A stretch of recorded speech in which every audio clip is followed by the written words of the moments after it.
안녕하세요. 이은입니다. 한민족과 인류의 시원 문화를 밝힌 환단고기 단군세기편을 보면 단군 왕검께서 내려주신 8대 강령 가운데 충효에 대한 말씀이 있습니다. 인용해 보겠습니다. 너를 낳으신 분은 부모요. 부모는 하늘로부터 내려오셨으니 오직 너희 부모를 잘 공경하여야 능히 상제님을 경배할 수 있느니라.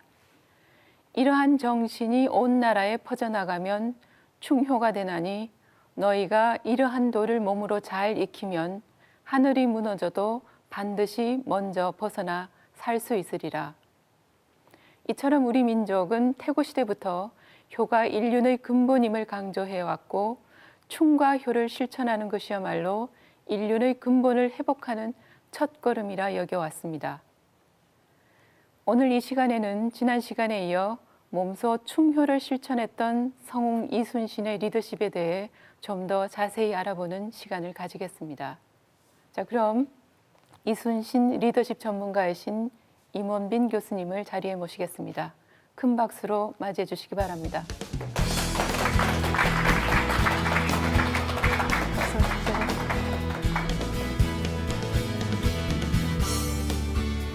어서 오십시오. 안녕하십니까. 요즘 그 리더십 열풍이라고 할 만큼 리더십이 큰 주목을 받고 있습니다. 네. 어린 유치원생들까지 리더십 교육을 받고 있는데요. 그만큼 그 조직이 성장하고 세상이 변화시킬 수 있는 자질이 중요하다는 얘기겠지만 또 다른 한편으로는 우리 사회에서 진정한 리더십이 부재하기 때문에 그렇지 않나 생각이 듭니다. 요즘 많은 리더십에 대해서 얘기를 하고 있지만 지금 이 시대에 이순신의 리더십이 왜 다시 중요하게 부상되는지 어떻게 생각하십니까? 요즘 그 리더십 얘기하는 거 보면 그 테크닉, 네. 리더십의 뭐 기술 이런 것들이 많이 언급이 되죠.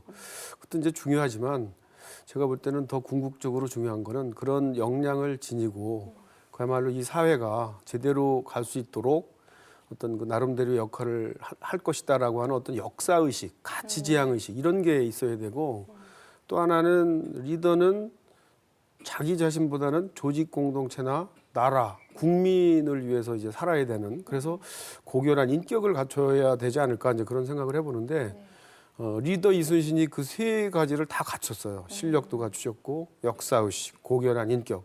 아마 그래서 이 시대에 특히 이순신의 리더십이 필요한 때가 아닌가 그런 생각을 해봅니다. 네, 교수님 강의 기대됩니다.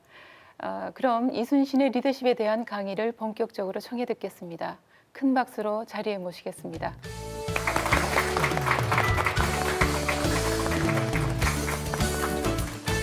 네, 안녕하십니까. 제가 한 18년 전에 이순신 그 전설을 읽으면서 장계나 일기에 나온 내용들을 이렇게 데이터를 쭉 분석을 하다 보니까 깜짝 놀랄 만한 사실을 제가 발견을 했습니다. 명량해전 정도에서만 우리가 함선 척수가 13였지 나머지 해전에서는 전부 우리 함선 척수가 많은 거예요. 이거 어떻게 설명을 해야 되겠습니까? 이거를. 그래서 제가 이거 잘못돼도 크게 잘못됐구나. 연구의 시각을 기본적으로 바꿔야 된다라고 하면서 이제 제가 이순신에 대한 연구 시각을 이렇게 바꿔봤어요. 이순신이 위대한 것은 언제나 열세한 상황에서 우세한 적을 만나 싸워 이겼기 때문이 아니라 어떠한 상황에서도 인위적으로 우세한 상황을 조성해서 분산된 열세의 적과 싸워 이겼기 때문에 위대하다. 여러분 어느 관점이 맞을 것 같아요? 후자일 것 같지 않습니까? 근데 우리는 기본적으로 무협지의 주인공은 어떻게 싸워요? 홍길동전의 홍길동은 어떻게 싸워요?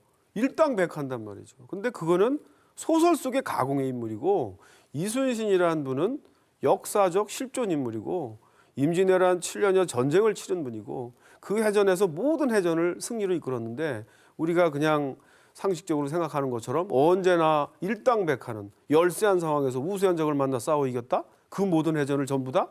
이거는 제가 볼 때 잘못돼도 이제 너무나 큰 그 잘못된 그런 내용인데 그런 내용을 중심으로 해서 이순신의 리더십, 그다음에 우리 대한민국이 선진 인류 국가가 되려면 도대체 이순신으로부터 뭘 배워야 될까 이런 걸 중심으로 강의를 진행하도록 하겠습니다. 이 표에 보시는 바와 같이 여기 한번 보세요. 이순신이 위대한 이유, 언제나 열세한 상황에서 우세한 적과 싸워 승리했기 때문일까? 한마디로 여러분 한번 생각해 보세요. 누가 위대한 장수입니까? 1대 10으로 싸워 이긴 장수가 훌륭한 위대한 장수입니까? 10대 1로 싸워 이긴 장수가 훌륭한 장수입니까?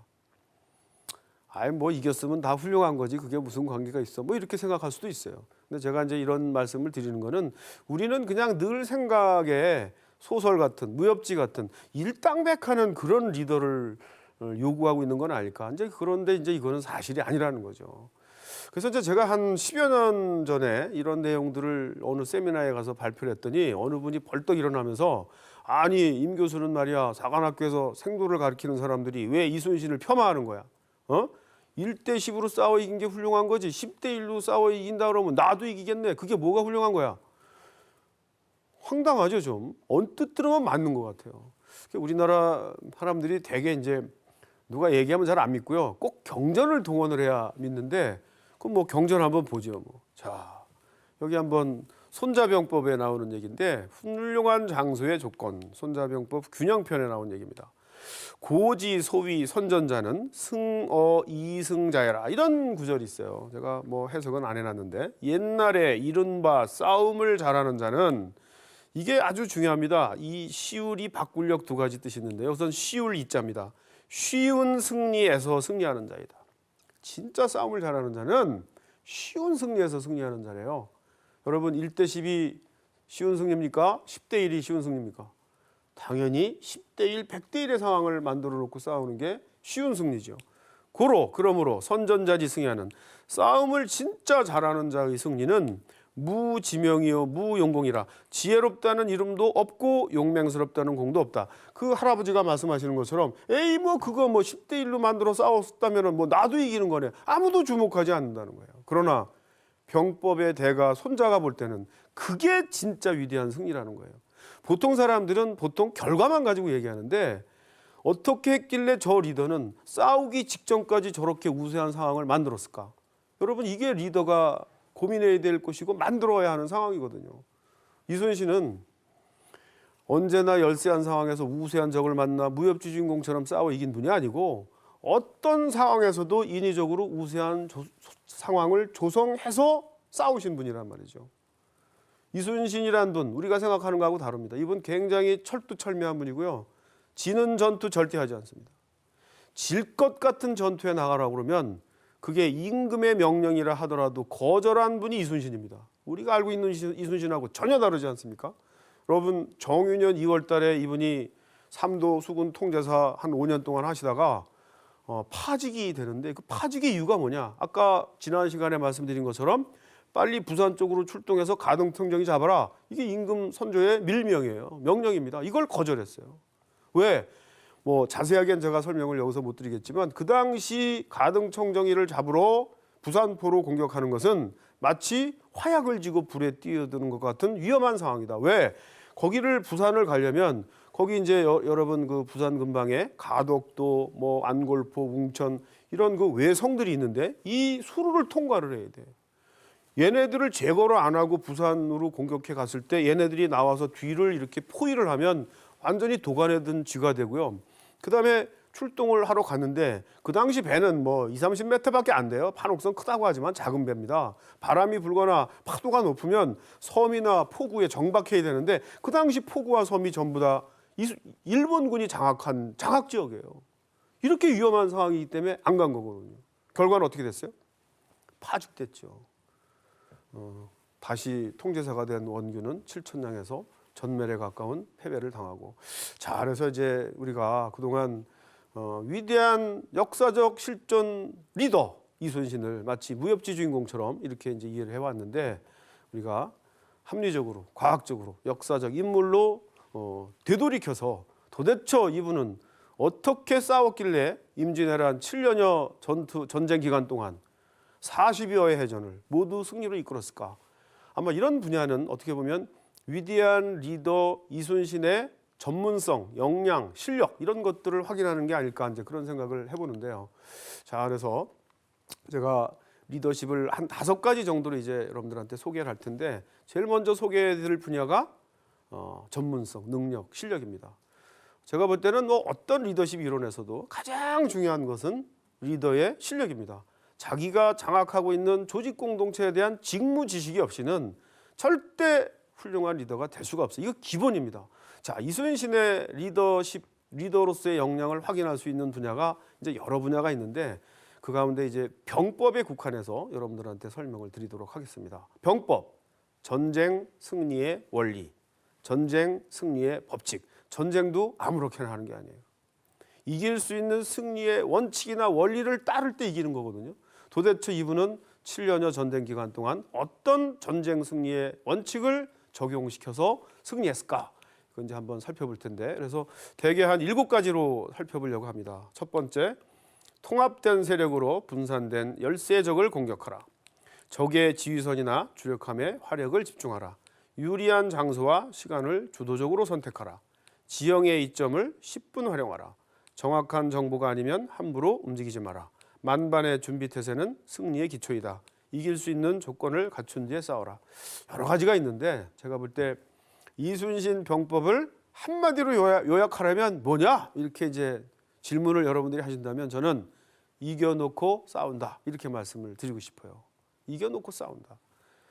여러분, A라는 국가와 B라는 국가가 전쟁을 벌여요. 누가 이깁니까? 누가 이기겠습니까? 예? 힘센 나라가 이깁니다. 힘센 나라가. 힘이 약한 나라는 절대 이길 수가 없어요. 그러면 좀 범위를 좀 좁혀서라도 어떤 전투에서 승리하려면 전체적으로는 우리가 열세한 상황이라 하더라도 구체적인 전쟁 국면에서는 전투 국면에서는 우세한 상황을 만들어야 돼요. 이순신은 일당백한분이 아니라 어떤 상황에서도 사전에 이길 수 있는 조건을 갖춰 놓고 우세한 상황을 만들어 놓고 싸워서 승리한 분이다. 이게 진짜 리더로서의 어떤 역량을 가진 실력을 갖춘 그런 내용이 아닐까. 병법을 하나하나 한번 살펴보도록 하겠습니다. 제일 먼저 나오는 게 이제 통합된 세력으로 분산된 열세의 적을 공격하라라는 건데, 여러분 부산포에서 거제도까지 이렇게 이제 여기가 이제 일본 장악 지역이에요. 여기까지 포진해 있는 일본의 함선을 다 넓은 바다로 끄집어내면 500척에서 1,500척, 평균 700~800척이 됩니다. 자, 이런 상황에서 임진년 중후반 기준으로 우리 조선의 함선 세력은 어느 정도가 될까? 거북선, 판옥선 합쳐가지고 7~80척밖에 안 됩니다. 자, 그렇다면 우리 조선의 함선이 훨씬 무기체계나 이런 면에서 앞서 있다 하더라도 넓은 바다에서 700척과 70척이 싸운다면 우리가 이긴다는 보장이 있어요, 없어요? 없죠. 당연히 없죠. 자, 그런데 실제 전투하는 국면을 가면 우리가 훨씬 많은 거예요. 왜 이런 일이 벌어졌을까요? 우리는 통합된 반면 일본 수군 함대 세력은 분산되어서 노략질하다가 통합되어서 움직이는 조선 수군을 만나서 축차적으로 깨지는 거예요. 이게 굉장히 중요한 거 아닙니까? 그죠? 여기서 이제 굉장히 중요한 게 이제 정보의 문제입니다. 나는 통합된 상태에서, 적은 분산된 상태에서 해전이 벌어지려면 나는 적을 알되 적은 나를 몰라야 돼요. 나도 적을 알고 통합되고 적도 나를 알아서 통합되면 아무 효과가 없는 거예요. 자, 그래서 제가 아까 말씀드린 대로 이순신은 언제나 통합된 세력으로, 기본적으로 조선수군은, 이순신이 지휘하는 조선수군은 움직일 때 가용한 전 함선 세력이 다 움직여요. 전라 좌수영, 전라 우수영, 경상 우수영, 보통 3도 수군이 같이 통합돼서 움직이는데 임진년 첫해, 임진왜란 첫해 4번의 출동, 16번의 크고 작은 해전이 벌어집니다. 이 데이터를 가지고 한번 살펴보도록 하겠습니다. 여러분, 제1차 출동, 여기에 이제 보면 옥포해전, 하포해전, 적진포해전, 쇠해전이 있어요. 쇠해전이. 여기서 다른 건 보지 마시고 함선의 척수만 한번 비교해 보세요. 조선 수군 함선 세력, 일본 수군 함선 세력입니다. 우리 몇 척이에요? 91척. 일본 수군 30여 척. 옥포해전 91대 30이에요. 우리가 3배가 많아요. 물론 뭐 배의 크기 문제가 있지만. 자, 하포해전은 91대 5, 적진포해전 91대 13. 맞죠? 전체적으로는 일본 함대가 훨씬 많은데 해전이 벌어지는 국면에 가면 우리가 더 많은 거예요. 리더는 이런 상황을 만들어야 되는 겁니다. 예. 그 다음에 2차 출동 한번 보세요. 2차 출동 때 네 번의 해전이 있어요. 사천해전, 거북선이 처음으로 참전했다라고 하는 해전입니다. 사천해전, 당포해전, 당항포해전, 율포해전 네 번의 해전이 있는데 사천해전 몇 대 몇이에요? 26대 13. 당포해전은 26대 21. 최초로 비슷해. 26대 21. 결과는 우리 함선은 단 한 척도 손상이 없는 반면 일본 함선은 21척 모조리 격파가 돼요. 이런 걸 보면 이게 단순한 척수의 비교가 문제가 아니라 전함 군함 함선 한 척당 질적 전투력 전투 역량 측면도 일본 함선보다 훨씬 질적으로도 우위에 있다라는 걸 지금 보여주는 거거든요. 자, 세 번째 당항포해전 51대 26. 율포해전 51대 7. 이건 뭐 잽도 안 되는 거죠. 자, 최초로 이제 제3차 출동 때 전투함 숫자가 우리가 적죠. 우리는 58척이고 일본 함선은 73척이에요. 자, 그런데 전투 결과는 어떻게 됐어요? 우리 배는 단 한 척도 손상이 없는 반면 일본 함대는 73척 가운데 59척이 격파 및 납포가 됩니다. 거의 전멸당했어요. 그러나 일본 측 기록을 보면 한산해전 때 동원된 조선 함대의 함선 척수, 거북선 3척, 판옥선 55척, 이게 이제 전투함 58척이죠. 플러스 지원선 50척, 지원선 이건 작은 배입니다. 시중드는 배인데 어쨌든 시중드는 배 50척이 따라갔어요. 그래서 총 동원된 척수는 몇 척? 108척. 척수면에서도 결코 우리가 열세가 아닌데 이 이전까지 이제 이순신을 이렇게 설명하시는 분들이 자꾸만 우리를 열세한 상황으로 만들고 일본은 많다라는 걸 자꾸만 강조하려다 보니까 이렇게 잘못된 인식이 그동안 광범위하게 이제 펼쳐진 거죠. 그다음에 이제 제 4차 출동. 이게 육해, 통해, 상쾌한 해전입니다. 이게요. 가용한 조선, 수군 모든 함선 세력을 지금 다 끌고 가는 거예요. 어디를 향해서 가는 줄 아십니까? 일본군 침략의 본거지인 부산포를 향해서 간 거예요. 166척이 갔습니다. 여러분 당시 배가 아무리 뭐 20-30m밖에 안 되는 작은 배라 하지만 여러분 바다에 166척이 이렇게 한번 떠보세요. 새카맣습니다. 그러면서 이제 부산포를 향해서 가는데 여기 지금 뭐 몇 척 있죠? 장림포 6척, 화중금이 5척, 다대포 8척, 서평포 9척, 2척, 4척. 부산포까지 가는 과정에서 중간에 만난 어떻게 보면 재수없는 그런 일본 수군 함대죠. 이게 지금 166척을 보고 싸울 맛이 나겠어요? 보자마자 다 도망갑니다. 도망가는 거 쫓아가서 배 깨트리고요. 미처 도망가지 못한 병사들 활 쏴가지고 사살하고요. 그리고 이제 부산포를 딱 들어갔더니 470여 척이 부산포 포구에 쫙 정박해 있는 겁니다. 부산포 해전 여러분들이 생각하는 것처럼 그런 해전이 아니에요. 한산해전에서 전멸에 가까운 패배 보고를 받은 도요토미 히데요시가 뭐라고 지시했다고 그랬어요? 앞으로 조선수군 만나면 해전하지 말고 회피하라, 도망가라 이렇게 지시했다고 그랬죠. 예, 조선수군 함대 166척이 지금 지네들 침략 본거지를 쳐들어갔는데 못 나와요. 바다로 못 나오고 포구에다가 배 정박해놓고 전부 육지로 끼어 올라가서 육지에 진지를 구축해놓고 거기서 포도 쏘고 총도 쏘고 하는 그런 양상입니다. 우리는 배를 타고 들락날락 하면서 공격을 하고 얘네는 육지에 올라가서 공격을 하는 우리가 굉장히 불리한 해전이에요. 그럼에도 불구하고 조선수군의 전투력이 얼마나 막강했는지를 반증해 준 해전이 지금 이 부산포 해전입니다. 자기네들 본거지를 들어갔는데도 이런 식으로 대응을 못했다는 거죠. 여기서 100여 척을 깨트립니다. 자, 두 번째, 적의 지휘선이나 주력함에 화력을 집중하라. 뭐 여러 가지 사례가 있지만 이순신은 해전이 벌어지면 주로 적의 지휘선을 식별해가지고 거기에 거북선을 투입시켜가지고 개전 초기에 지휘선을 격파를 해요. 그리고 거기에 타고 있는 지휘관을 사살을 합니다. 그리고 물에 떨어진 지휘관을 끄집어내서 목을 쳐서 효시를 합니다. 이렇게 되면 개전 초기에 지휘선 지휘관이 이렇게 이제 격파가 되고 사살이 되면 어떻게 되겠어요? 지휘 체계가 마비가 되고 사기가 땅에 떨어지죠. 이런 상황에서 이제 이렇게 일제히 전진해서 한포 포격전을 벌이고 하는데 이때 거북선이 굉장히 큰 역할을 합니다. 자, 주력함에 화력을 집중하라. 여러분 한산해전 때 우리가 이순신 장군께서 썼던 진영법이 뭐라고요?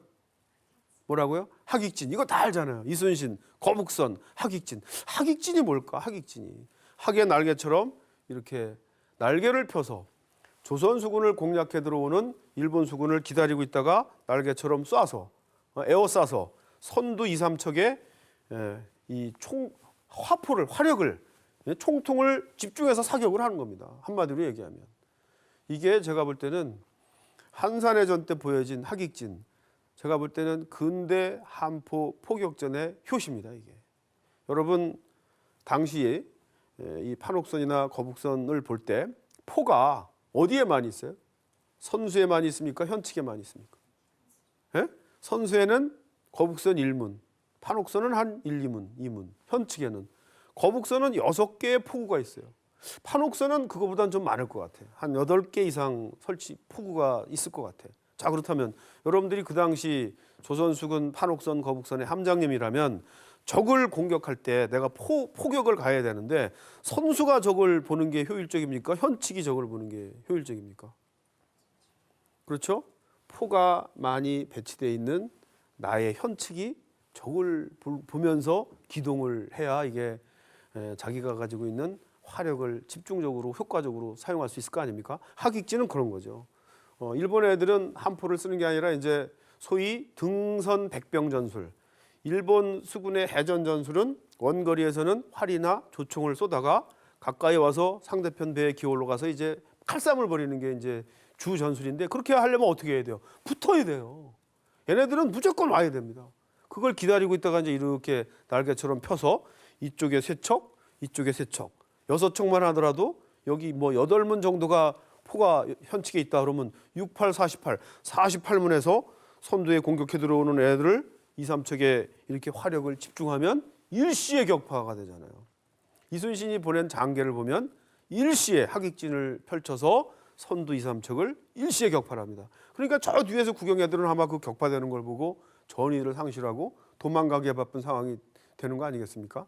이런 상황에서 이제 우리 조선 수군들은 사전에 약속한 대로 일제히 전진하면서 판옥선에서 포격전을 벌이고 활을 가지고 사살을 하고 화공법을 통해서 불을 태우는 이런 전술을 구사한 거죠. 세 번째는 이제 말씀드릴 내용이 싸울 장소와 시간을 주도적으로 선택하라. 전쟁에서 이기려면 주도권을 잡아야 된다. 주동권을 잡아야 된다라는 건데 피동에 빠지지 말고. 여러분 해전을 지금 벌이는데 내가 지금 주도권을 잡고 있는 거야, 주도권을 뺏긴 거야. 어떻게 알까요? 아는 방법이 있습니다. 지금 싸우고 있는 이 장소가 내가 선택한 장소에서 싸우는가 아니면 적이 선택한 장소에서 싸우는가 이걸 판별하면 내가 주도권을 잡았다, 주도권을 뺏겼다라는 걸 알 수 있다는 겁니다. 자, 임진왜란 해전에서 가장 중요한 의미 있는 해전이 세해전이에요. 한산해전, 명량해전, 마지막 노량해전. 그런데 이 중요한 세해전에서 해전 장소를 택한 분이 이순신입니다. 이순신이 원하는 장소에서 싸웠어요. 한산해전도 그렇고 명량해전도 그렇고 마지막 노량해전도 그렇습니다. 자, 이거는 지도를 보면서 한번 살펴보도록 하겠습니다. 자, 이게 한산해전 상황도입니다. 한산해전이 벌어지기 전날 저녁에 일본 함대가 견내량에 70여 척이 정박해 있었어요. 조선수군은 당포에 머물렀습니다. 이날 기상 상태도 안 좋고 날도 저물어서 당포에 이제 내려가지고 이제 밥을 지어 먹고 있는데 지으려고 준비를 하고 있는데 김천손이라는 분이 이 지역에 살고 있는 이 견내량 근처에서 일본 함대를 발견하고는 마라톤을 해서 뛰어왔어요. 확 뛰어와가지고 통제사님, 장군님, 저 견내량에 일본 함선 70여 척이 정박해 있습니다. 한산해전은 시작부터 조선수군에게 유리하게 지금 돌아가는 겁니다. 조선수군은 전날 저녁에 일본 함대의 존재를 알았는데 반해 일본 수군은 당포에서 조선수군이 자기를 노리고 있다는 사실을 까마득히 모른 채 하루 저녁이 지나가는 거예요. 자, 그런데 한산해전 우리가 상식적으로 생각하는 것처럼 50여 척이고 우리는 일본은 70여 척이니까 우리가 열세하고 불리하다? 아니에요. 이순신은 한산해전을 하기에 앞서서 승리를 확신했어요. 이순신이 고민한 건 이길까 질까가 아니에요. 이순신이 고민한 것은 저 배에 타고 있는 일본 병사들을 어떻게 하면 다 죽일 수 있을까? 여러분, 전쟁에서 이렇게 손실을 주려면 빈 배만 깨서는 안 되잖아요. 거기 타고 있는 병사들을 살상을 시켜야 전투력이 손상되는 거 아니겠습니까? 자, 그런데 임진년 첫해 이제 조선 수군한테 일방적으로 이제 당하게 되는데, 그러다 보니까 싸우다가 불리하면 포구에다 대고 육지로 도망을 가요, 일본 애들이. 그러니까 이 견내량에 있는 일본 수군을 공략할 경우에 싸우다 불리하면 포구에다 이렇게 뭐 배를 대고 육지로 도망가면 피마만 깨트리는 현상이 벌어진다는 거죠. 이것 때문에 이순신이 이 견내량으로부터 이렇게 한산도 앞 넓은 바다로 유인을 해내는 거죠. 판옥선 5-6척을 이렇게 투입을 해가지고 약을 올려서 쭉 끌어내는 겁니다. 그래서 이 한산도 넓은 바다에서 여기서 싸우다가 이제 불리하게 되면 도망을 가야 되는데 가까이 뭐가 있어요? 한산도가 있습니다. 그럼 결국은 한산도로 도망갈 수밖에 없는데 당시 한산도는 무인도입니다. 글리 도망가 봐야 내버려둬도 굶어 죽는다. 여러분, 여기까지 생각하고 작전 계획을 세워서 한산도 앞 넓은 바다에서 싸운 이 해전이 한산해전, 한산도 대첩, 이렇게 이제 우리가 얘기하지 않습니까?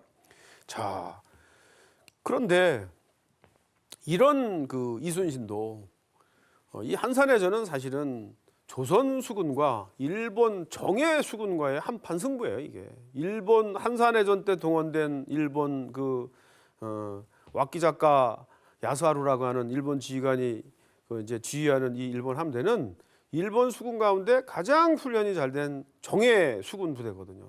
이 부대가 이제 한산도에서 깨진 거죠.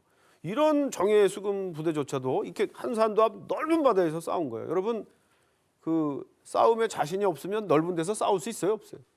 여기 남성분들 많이 계신데 뭐 싸움 자신 있으면 뭐라 그래요? 너 임마 운동장으로 나와, 한번 붙어? 운동장으로 나와, 넓은 데로 나오라는 거는 자신 있다는 거거든요. 자, 그래서 한산해전은 그런 해전이에요. 진짜 자신이 있었던 해전. 그리고 사전에 계획한 작전대로 거의 다 전멸시킨 거예요. 그런데 이런 천하의 이순신도 13척을 가지고 133척과 싸워야 하는, 실제로는 300여 척이 이제 조선 수군을 추적을 해오는데, 이런 상황에서는 여러분 넓은 데서 싸우면 되겠습니까? 안 되겠습니까? 한산해전처럼 13척을 가지고 넓은 데서 싸우면 13척이 133척 아니라 뭐 300여 척 아니라 133척이라도 그렇지, 넓은 데서 싸우면 아무리 우리 무기체계가 막강하다 한들 이길 수 있겠어요? 이길 수 없죠. 제가 볼 땐 져요. 어디로 가야 돼, 그러면? 어디로 가야 돼? 여러분, 나는 1대1로는 뭐 태권도도 배우고 뭐 합기도도 배워서 자신 있는데 뭐 깡패가 한 10명이 쫓아와요. 그러면 넓은 데서 싸우면 되겠습니까? 안 되겠습니까? 안 되죠. 어디로 가야 돼요? 예? 남성분들 얘기해 보세요. 어디로 가야 돼? 어디로? 좁은 데로. 어디? 좁은 데 상징적으로 있잖아. 좁은 데. 골목길로 가야 돼요. 명량해전 승리 요인의 1번, 골목길 논리입니다. 자, 이순신이 이 회령포에서 10여 척을 이제 수습을 해서 지금 거꾸로 가고 있어요. 예? 이 작전상 후퇴를 하는 건데 뒤에는 200~300여 척의 일본 함대가 지금 따라와요. 그리고 아니 7천량 해전에서 전멸당했는데 조선 함대가 아직도 있단 말이야? 아니 이순신이 다시 통제사에 임명됐다는데 그게 사실인가? 일본 수군이 굉장히 궁금하잖아요. 그러니까 이놈들이 정찰대를 편성해가지고 공격을 해오는 겁니다. 어란포에서 공격받고요. 진도 벽파진에서 또 공격을 받아요. 자, 이제 이런 상황이 된 건데 리더 이순신이 이제 이렇게 작전상 후퇴를 하면서 이분이 고민한 게 뭐겠어요? 어디서 싸워야 승산이 있을까? 넓은 데서 싸우면 안 되잖아요. 그래서 선택한 장소가 명량입니다. 명량의 좁은 물목을 택한 거예요. 자, 이 명량의 좁은 물목은 어떤 효과가 있는가? 그래서 이순신이 이제 명량해전 벌어지기 하루 전에 이제 정보 보고를 받고는 이 진도에 있다가 이제 그 명량의 좁은 물목을 빠져나가서 우수영으로 진을 옮겨요. 근데 그 이튿날 정확하게 일본 애들이 쳐들어왔어요. 왜 명량의 좁은 물목을 해전 장소로 택했을까? 이순신이 명량해전 발발 하루 전날 휘하 지휘관 참모들을 다 마놓고 일장 연설을 합니다. 여러분, 제가 이 명량의 물목을 해전 장소로 왜 택한 줄 아십니까? 병법에 일부 당경이면 족구 천부이 아니라 이런 말이 있습니다. 한 사내가 길목을 지키면 천 사내라도 두렵게 할 수 있다라는 말이 있습니다. 이게 골목길 논리예요. 무슨 얘기냐? 명량의 물목은 뭐 가보신 분이 있겠지만 실제로는 한 200몇 미터 되지만 안에 배가 통과할 수 있는 데는 한 150m밖에 안 돼요. 얘네들이 이제 명량해전 당일날 133척이 명량의 물목을 빠져나와서 이제 이 조선 수군을 공략하려고 하는 건데, 이순신 생각은 얘네들이 쳐들어올 때 출동을 해서 명량의 물목 바깥에서 우리는 명량의 물목을 틀어막는 거예요. 13척이 동시에 전투력을 발휘할 수 있도록 포진을 하고. 자, 그렇다면 실제로는 133대 13으로 우리가 10대 1로 열세예요. 그런데 명량의 물목이 좁기 때문에 얘네들이 133척이 그냥 한꺼번에 왕 못 와요. 종대로 와야 돼. 정확히는 모르지만 대개 5열 내지 6열 종대로밖에 못 와. 자, 그러면 맨 앞에 13척이 딱 틀어막고 있으면 전체적으로는 133대 13으로 우리가 10대 1의 열세지만 전투가 벌어지는 맨 앞에는 13대 5 또는 13대 6으로 수적으로도 우리가 분리할 게 없다. 이게 여러분 이순신의 생각이에요. 이게 명량해전 승리 요인의 1번이에요. 명량의 좁은 물목, 13척밖에 안 되는 조선 수군에게는 가장 유리한, 300여 척이나 되는 일본 수군에게는 가장 불리한 장소예요. 왜? 300여 척 아니라 500여 척이라 하더라도 명량의 좁은 물목에서는 한꺼번에 전투에 참여할 수가 없어요. 실제로는 이제 13척을 일본 수군 함대 31척이 에워싸고 이제 해전이 벌어지는데, 저 뒤에 있는 애들은 기다리고 있는 거예요. 멀뚱멀뚱. 앞에 있는 애들이 까지면 언제 내 차례가 오나. 이런 거예요. 이게 얼마나 대단한 겁니까? 이게 뭐예요? 어찌됐든 아무리 열세한 상황에서도 싸우는 구체적인 국면에서는 우세한 상황을 만들어야 이기는 겁니다. 병법이라는 게. 그렇지 않겠습니까? 원래 전라 좌수사 이순신의 본영은 여수입니다. 여수. 여기가 이제 초대 통제영이 되는 건데 사실은. 그런데 이순신은 여수에 있지 않고 임진년 첫 해부터 거의 출동을 해가지고 거제도 그 한산도 근방에 가서 작전을 했어요. 그러다가 그 이듬해 한산도에 조선수군 전진기지를 설치합니다. 그리고 남해의 바닷길을 막는 거예요. 이게 이제 굉장히 중요하다고 그랬잖아요. 여기에서 이 바닷길을 막음으로 인해서 곡창인 호남이 보존이 됐고, 여러분 호남은 임진년부터 정유재란이 일어나기 전까지는 일본군들이 호남을 공략을 못합니다. 그 이유가 사실은 조선수군이 한산도에서 남해의 바닷길을 막았기 때문입니다. 그래서 곡창인 호남이 보존이 됐고, 곡창인 호남이 보존됨으로 인해서 조선은 전쟁을 수행할 수 있는 경제적인 토대를 마련했다. 이게 굉장히 중요합니다. 예나 지금이나 앞으로도 전쟁, 이게 물자가 있어야 되는 거죠. 그냥 하는 게 아니에요. 국력이 결국은 군사력입니다. 자, 그 다음에 더 중요한 게 아까 뭐라고 그랬어요? 여기를 막아줌으로 인해서 또 어떻게 됐다고요? 저 평양까지 진격한 소수행장 부대가 보급로가 막히니까 그대로 내려올 수밖에 없는 거예요. 이게 임진왜란에서 이 수군의 굉장히 큰 전략적 효과고 전략적 가치입니다. 해전을 벌여서 몇십 척, 몇백 척 깬 것보다 이런 한산도에서 일본군의 보급로인 이 해상, 바다를 차단한 이것이야말로 임진왜란 당시 조선수군이 할 역할 가운데 가장 의미 있는 그런 역할이 아닐까, 그런 생각을 해봤습니다. 이거 지도 한번 보시죠. 자, 한산도가 어딘가. 여러분, 일본군이 이제 평양에 있는 소수행장 부대한테 보급을 이렇게 이제 전달하려면 남해를 통해서 서해를 통해서 이렇게 올라가야 돼요. 그럼 남해를 이제 통과해야 되는데 제일 먼저 맞닥뜨리는 섬이 거제도입니다. 그럼 거제도를 가운데 두고 이제 통과하려고 그러면 어떻게 가야 돼? 안쪽 견내량 쪽으로 가는 내해, 견내량으로 가는 내해 해로가 있고요. 여기 이제 옥포조선소 쪽으로 돌아가는 외해 해로가 있어요. 두 길이 있는데 한산도는 바로 거제도 바로 뒤에서 양쪽의 길목 해로를 딱 막을 수 있는 그런 지리적인 이점이 있었다. 이것 때문에 조선수군이 한산도에 전쟁기지를 설치하고 남해 제해권을 장악을 했고, 이것이 임진왜란을 전환시키는, 임진왜란을 일본군의 공세로부터 일본군이 남해 연안으로 철수를 해서 외성을 쌓고 수세적인 방식으로 전환하도록 한 가장 큰 역할이 바로 이 조선수군이 한산도에서 남해의 바닷길을 차단했기 때문이다. 1593년 괴사년입니다. 전투함이 96척인데 정보를 수집하는 탐망선이 106척이에요. 이런 정보 수집하는 탐망선을 쫙 풀어서 일본 수군이 어떻게 있는지, 지상군의 일본은 또 어떻게 활동하고 있는지를 정확히 꿰뚫고 있는 거죠, 지금. 그다음에 여러분 1597년 명량해전 벌어지는 당시에도 보면 우리에게 익숙히 알려진 명량해전 척수가 전투함 뭐 12척, 13척 그러잖아요. 13척이 맞습니다. 자료상으로. 자, 그런데 명량해전에서도 전투함 13척, 정보를 수집하는 탐망선 32척이 운영이 됐습니다.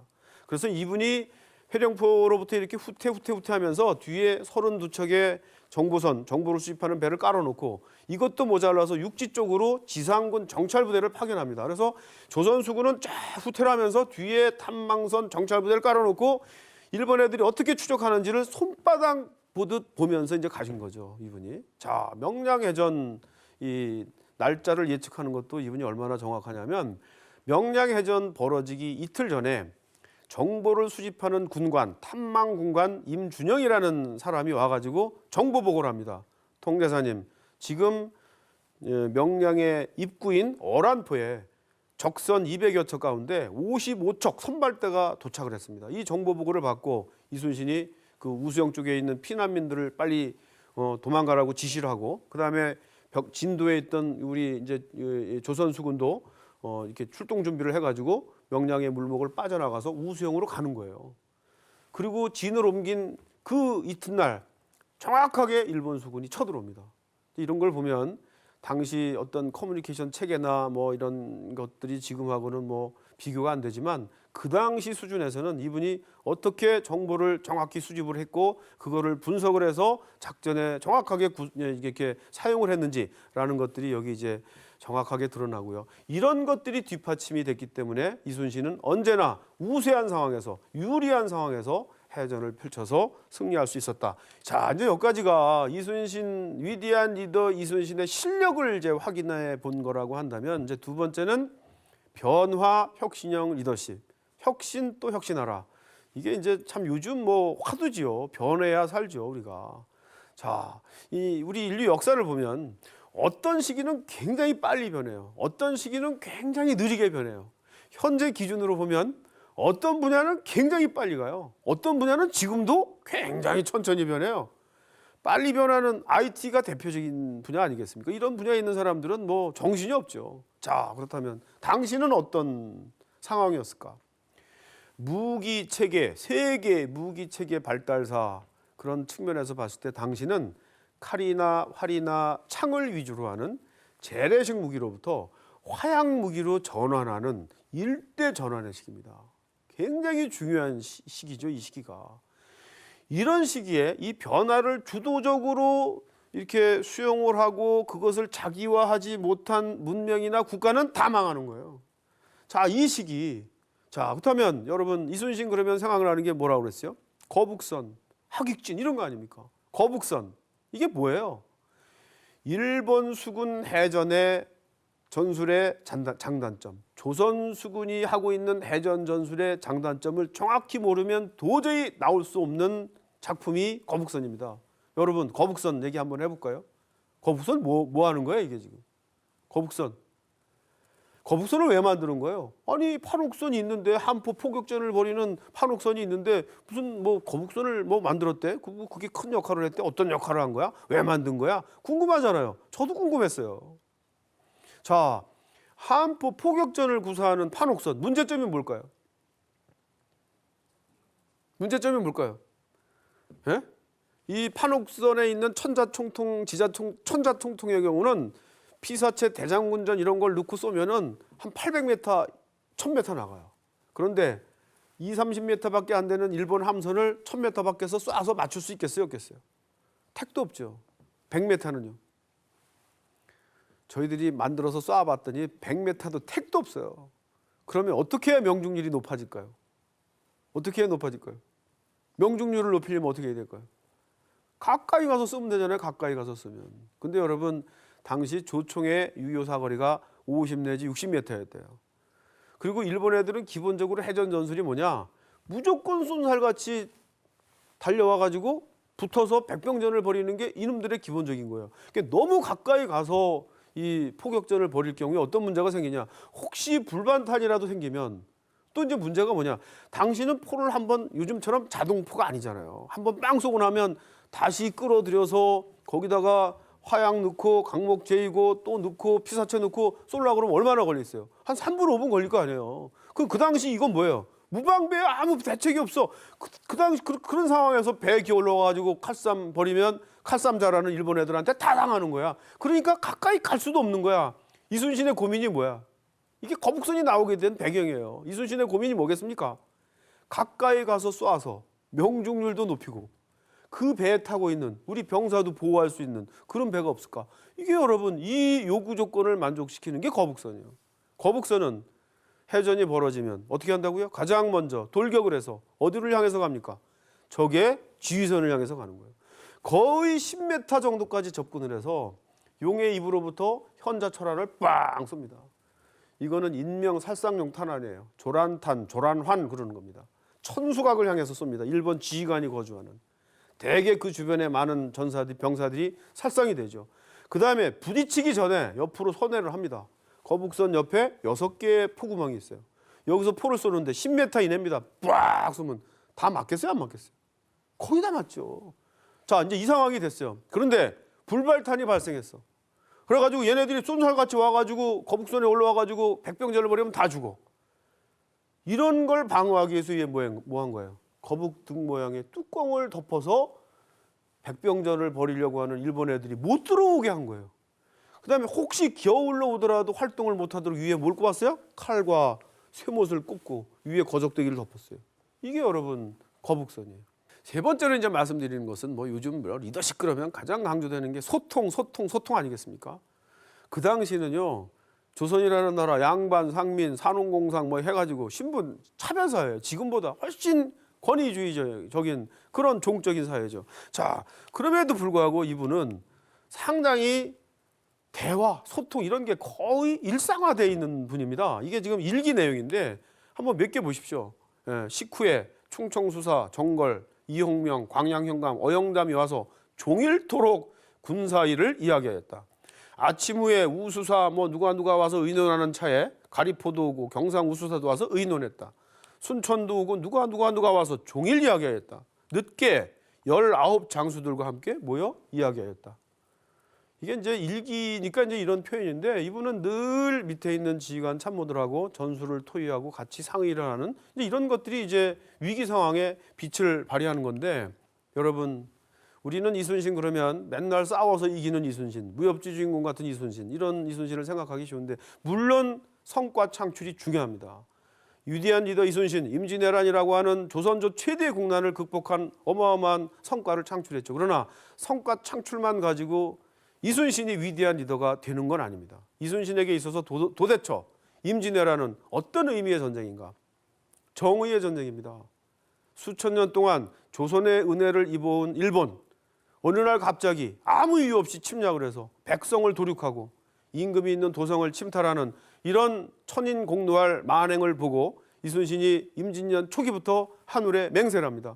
이렇게 하늘의 이치를 거스르는 정의를 이렇게 묵살시키는 이런 침략자 무리에 대해서는 하늘을 대신해서 철저히 응징하여 다시는 이런 짓을 못하도록 해야 된다.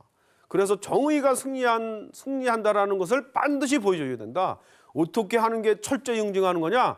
단 한 척도 일본으로 돌아가지 못하게 하겠다. 이게 여러분 이순신이 임진왜란을 당해서 하늘의 한 맹세예요. 우리가 생각하는 것 이상으로 이분이 일본인에 대해서 일본군에 대해서 엄청난 적개심을 가지고 있었던 분입니다. 여러분 마지막 노량해전은요 안 해도 되는 해전이었었는지도 모릅니다.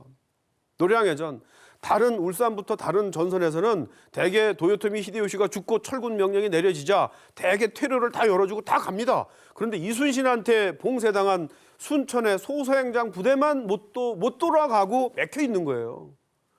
명나라 장수들이 다 뇌물 받고 다 풀어주려고 해요. 이순신과 함께했던 명나라 수군 도독 진린도 뇌물 받고 마음이 흔들렸어요. 이거를 이순신이 다 잡습니다. 도독, 당신 여기에 왜 왔냐? 명나라를 정벌할 테니 길을 빌려달라. 이런 명분하에 벌어진 전쟁이 이 임진왜란이고 당신 여기 왜 왔냐? 명나라 황제에 반역한 반역자들을 토벌하러 온 정벌군 대장이 뇌물을 받고 길을 열어준다고? 이게 말이 됩니까? 이것 말고 여러 가지가 있어요. 결국은 진린 도덕이 이순신의 이러한 논리에 승복을 하고요. 이분도 마음을 다잡습니다. 그리고 육지 쪽에 유정이라고 하는 명나라 동료 장수, 이분이 뇌물 먹고 안 싸우니까 배를 타고 가가지고 거기다 대고 뭐라 그러는가 하면, 이 유정 나쁜 놈아, 나는 차라리 순천의 귀신이 될 망정 의리상 적을 놓아 보낼 수 없다. 이렇게 하고 두 분이 의기투합해서 마지막으로 벌인 해전이 노량해전이고, 노량해전에서 우리의 리더 이순신이 순국하신 겁니다. 그러니까 이 노량해전은 마지막 해전이기도 하지만 이게 그야말로 이 조선이 이순신이 한 임진왜란이라는 전쟁에 상당히 어떤 의미를 부여하는 역사의식이나 가치의식을 우리가 여기서 배울 수 있는 이제 그런 전쟁이거든요. 그런 해전이거든요. 자, 여기서 배울 수 있는 교훈이 뭘까? 성과 창출 중요합니다. 앞으로 모든 조직체에서 민관군 마찬가지입니다. 그러나 앞으로 대한민국이 선진 인류 국가가 되려면 그 성과 속에는 반드시 가치의식, 역사의식이 들어가야 돼요. 내가 성취한 이 성과가 대한민국 국민의 행복을 위해서, 인류를 위해서 어떤 가치와 의미가 내포되어 있는가, 이거를 리더들은 고민해야 돼요. 과거에는 한두 사람의 리더가 역사를 좌우했습니다. 앞으로 우리가 가야 하는 선진 인류 국가 대한민국은 한두 사람 가지고 되는 게 아니에요. 여기 계신 모든 분들이 각자의 위치에서 이순신 같은 이러한 역사의식, 가치지향의식을 가지고 있을 때 저는 대한민국이 선진 인류 국가가 된다, 이렇게 생각을 합니다. 자, 어디에나 나오는 거죠. 다섯 번째, 인격의 리더십이다. 이순신 주변에 사람들이 모여들어요. 원균 주변에 사람들이 흩어져요. 왜 그럴까요? 고결한 인격입니다. 여러분, 인격이 뭐겠습니까? 뭐 사전적으로 정의하려면 어렵습니다. 간단히 얘기하면 인격이 뭐겠습니까? 나를 넘어서, 나의 무한한 욕구를 넘어서 언제나 백성과 나라와 인류를 생각하는 마음, 그게 인격이에요. 한마디로 얘기하면 이거는 동물들이 절대 못하는 거예요. 이순신이 평소에 자신보다는 항상 나라와 백성과 임금을 생각하는 이 마음에 주변에 기라성 같은 전문성을 가진 이런 지휘관 참모들이 감복을 받아서 이순신 주변에는 이런 사람들이 모여들어요. 그리고 이런 사람들이 각자의 역할을 다 합니다. 이순신이 혼자 북치고 장구친 게 아니잖아요. 거북선 나대용과 만들었고요. 정보 가져오는 사람, 보급을 책임진 사람, 판옥선 만드는 사람, 무기체계 만드는 사람, 이런 사람들이 다 각각 자기 역할을 했기 때문에 그것이 시너지화 되는 거 아니겠습니까? 이 중심에 누가 있었느냐? 이순신, 고결한 인격이 있었다는 거죠. 비단 지휘관 참모뿐만이 아닙니다. 이순신 주변에는 의병, 승병, 백성들이 모여들어요. 이순신의 고결한 인격이 조선의 민관군의 전투력을 통합시키는 중심에 있었다. 이순신의 고결한 인격이 조선을 구했다, 이렇게도 되는 겁니다. 이순신 장군께서 32세에 이제 무과에 합격을 하고 관계에 진입을 해서 54세에 돌아가시니까 22년 동안 관직 생활을 하시는데, 이 22년 관직 생활 동안 3번의 파직, 2번의 백의종군, 참 화려하죠. 이런 고난을 겪었어요. 자, 그런데 또 한편 우리가 생각해 볼 게 뭐냐? 조선시대 파직도 잘 됐는데 복직도 잘 됩니다, 여러분. 이것도 우리가 한번 살펴봐야 되는 거예요. 요즘은 뭐 민관군 어디든 한 번 잘못하면 완아웃이야. 재기불능이야, 재기불능. 여러분, 백의종군 하는데 백의종군도 굉장히 선의의 처벌이에요. 이거는 파직하고 달라요. 파직은 끝나는 겁니다. 백의종군은 뭐냐? 백의종군 직책과 계급 없이 이렇게 군문에 종사하다가 미션을 받아서 공을 세우면 다시 관직을 회생시켜 주겠다라고 하는 굉장히 인재를 중시 여기는 선의의 처벌입니다. 이게 백의종군이. 자, 그런데 여러분, 오늘날 아까 살펴봤던 그런 좌우명대로 살았던 이순신이 지금 이 시대에 지금 살고 있다면, 관료로 뭐 민간 기업에서 살고 있다면 과연 진급을 해가지고 살아남아서 나름대로 역할을 할 수 있었을까요? 이걸 우리가 생각을 해봐야 돼요. 그런데 조선시대 이 시대에는 이렇게 3번의 파직과 2번의 백의종군을 당했지만 결국은 필요한 때 다시 살아나서 필요한 시기에 필요한 때에 필요한 직책을 부여받아서 이순신이라는 분, 자기가 가지고 있는 역량을 120% 다 발휘하고 돌아가신 분, 이것도 일종의 반전입니다. 우리가 보기에 따라서 여러 가지 관점이 있지만 저는 개인적으로 이순신은 행운합니다. 역사에 수많은 사람들이 오고 갔지만 어떤 사람은 이런 기회를 부여받지만 어떤 사람은 이런 기회를 부여받지 못합니다. 자, 여러분 어떻게 이런 일이 벌어졌을까요? 이순신 뒤에 엄청난 백이 있었습니다. 백. 요즘 백 부정적인 의미죠. 백 그러면 뭡니까? 이게 학연, 혈연, 지연 이런 거 아닙니까? 그러나 이순신을 뒤에서 서포트해준 이 후원자들은 그런 학연, 혈연, 지연 이런 백이 아니에요. 이분 뒤에 있는 이 이순신을 도와준 유성룡, 이원익, 이항복 등등등 이런 분들 어떤 분들입니까? 유교를 이념으로 삼고 교육 체계를 만들고 유교 지상주의, 도덕 지상주의, 충효 지상주의를 만들겠다라고 하는 이런 교육 철학을 가지고 교육을 시킨 이런 건전한 조선의 관료들, 문과 시험을 통해서 들어온 이 건전한 조선의 관료들이 이순신을 도와줬습니다. 이게 이순신 후원 세력들이에요. 저는 이것을 이순신 생태계라고 합니다.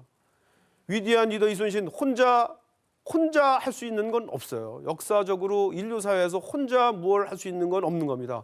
이순신이 고난을 당했고 나름대로 시련의 관료 생활을 했지만 그럼에도 이분은 필요한 시기에 필요한 직책을 부여받아서 자기 역할을 할 수 있는 이런 상황이 됐을 때는 이분 주변에 이분을 아끼고 사랑하고 도와주는 나름대로의 건전한 조선의 관료 생태계가 살아있었다.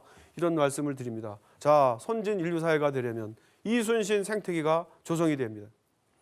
이제는 이순신 같은 사람이 우리 대한민국 곳곳 기업이나 관이나 군이나 여러 조직 공동체에서 이순신처럼 전문성과 역사의식, 고결한 인격을 지닌 이런 리더가 나름대로 정상적으로 자기 역량을 마음껏 비칠 수 있는 사회, 이런 생태계를 만들어야 됩니다. 지금 됐느냐? 아직 안 됐거든요.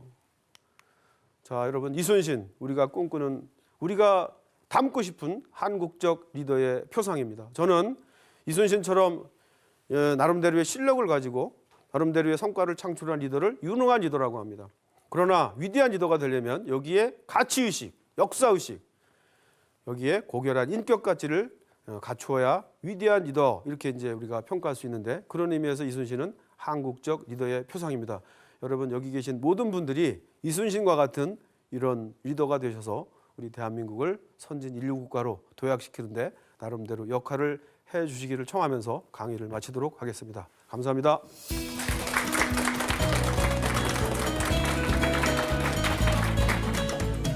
강의 잘 들었습니다. 충무공 이순신의 전성무패한 신화 이면에는 탁월한 군사 전문성과 고결한 인품에 기초한 리더십이 있었는데요. 이순신의 리더십에는 충효를 하나로 보는 신교의 가치관과 정의를 실천하는 역사의식이 함께 깃들어 있습니다. 교수님의 강의처럼 이순신과 같은 리더가 많이 발굴되어 우리 사회 곳곳에서 자신의 역량을 마음껏 발휘할 수 있는 그런 사회가 되었으면 좋겠습니다. 그럼 방청객분들께 질문 기회 드리겠습니다. 질문 바랍니다. 네, 강의 잘 들었습니다. 소장님께서의 앞으로의 계획을 들어보고 싶습니다. 여러분들 강의 들어서 조금은 느낌이 있으실 텐데, 이렇게 위대한 리더 이순신에 대한 내용들이 그동안 체계적으로 정리가 되어서 교육이 제대로 안 된 것 같습니다. 요즘 리더십이 화두인 시대고 그렇기 때문에 서양에서 정립된 리더십 이론들이 많이 소개되고 있는데, 이순신 리더십을 좀 체계화시켜서 우리 대한민국의 청소년, 대학생, 민관군의 리더들한테 이순신의 리더십을 올바르게 제대로 교육을 전파를 해서 대한민국이 선진 인류 국가로 도약하는데 조금이나마 기여하는 게 저의 꿈입니다. 증산 상대님께서는 마음은 성인의 바탕으로 닦고 이런 영웅의 도략을 취하라고 말씀하셨습니다. 이 말씀을 통해 진정한 리더가 되기 위해서는 어떤 자세가 필요한지 생각해보는 시간 가져보는 건 어떨까요? 인간의 길 가효국중 다음 시간에 찾아뵙겠습니다. 시청해주신 여러분 고맙습니다.